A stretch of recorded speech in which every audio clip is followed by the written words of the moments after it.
but heck, who cares? I mean, it's still an awesome magazine. There's stuff on the Texas Chainsaw Massacre, Horror Fiends Travelogue. So some of you that are interested in Texas Chainsaw Massacre would find that interesting.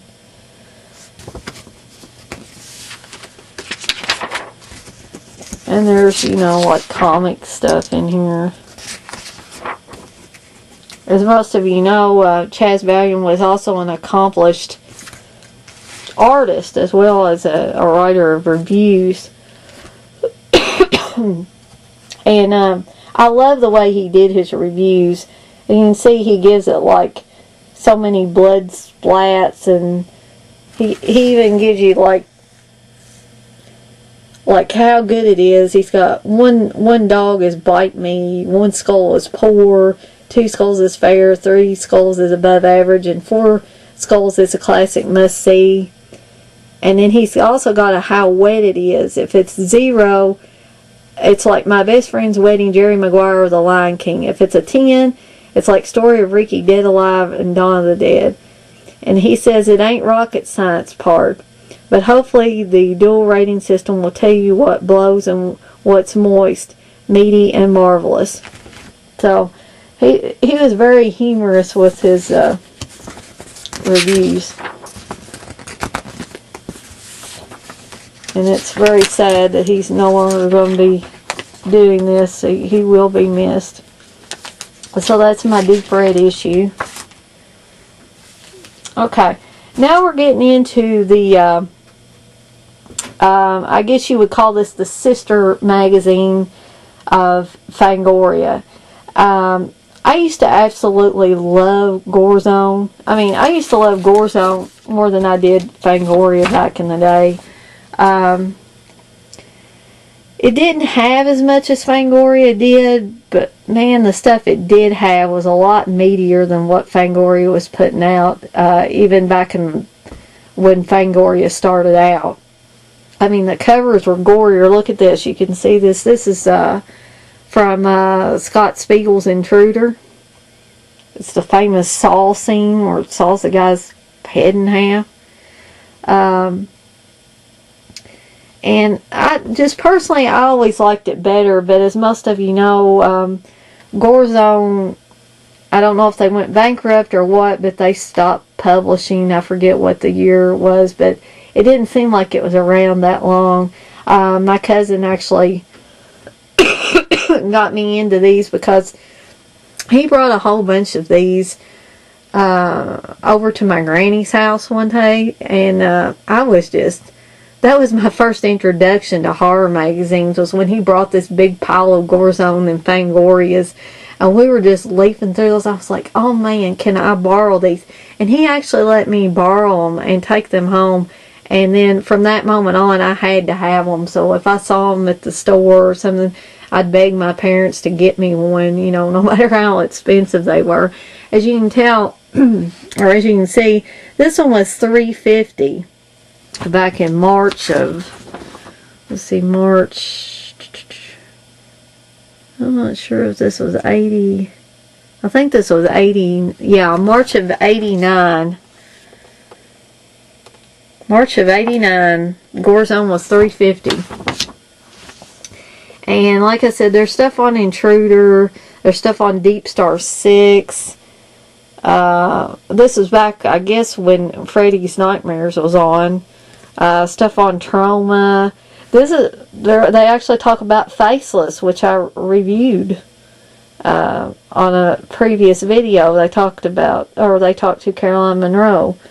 And they tell you, the Video Watchdog, I believe that's with Tim Lucas, tells you where to buy bootleg tapes. So you probably can't buy bootleg tapes from this place anymore, but they told you back in 1989. There's also some horror fiction. And just, this is the kind of stuff, too, that I used to look at all the time and dream of being able to buy. I was like, man, when I get my own job, making my own money, I'm going to buy all this stuff. Of course, that never happened, but they had awesome shirts and props and things like that. And like I said, I was more partial to this magazine than I ever was Fangoria. Stuff on Franco.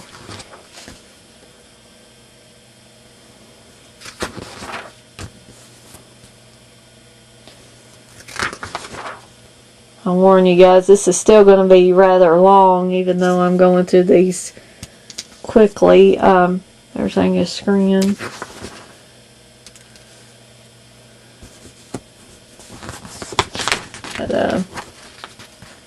And I used to love this too as well. At the Makeup FX Lab they used to have in Gorzone that would tell you how to do all the effects stuff. That was just awesome. For those of you that didn't have Tom Savini's book back then and were interested in makeup effects. And this was something else I used to always look at. This was in the back in the days of VHS. They had the Video Horrorama, and they would tell you where you could find these hard to find movies on VHS. Now I want you to look at these prices, people. The Abominable Dr. Phibes, $59.95 on VHS. The Alchemist, $79.95. Alligator was $79.95. I mean, my gosh, we complain about DVD prices now.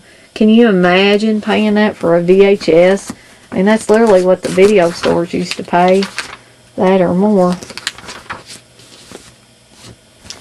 But that's a Gorzone issue there.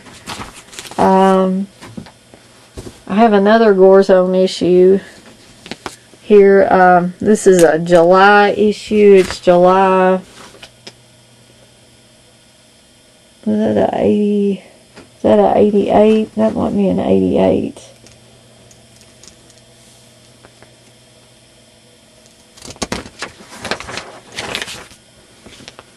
Sorry, I can't tell these years on all of them, but I'm very sure it was in the 80s sometime.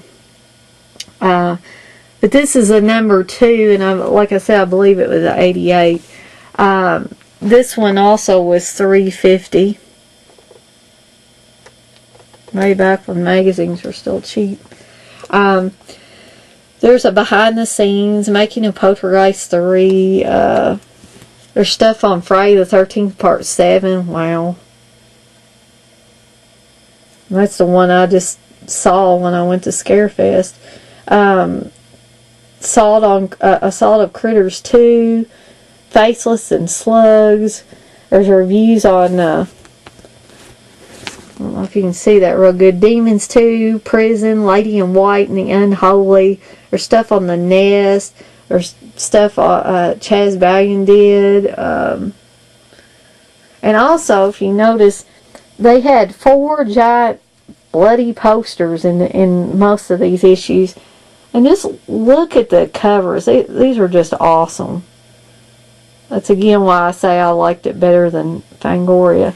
But I'm not going to show you the insides of all these. We'll just look at the covers on some of them. Here's another Gorzone. This one is number 10. Again, it was $3.50. And I believe this one might have been November of 1989.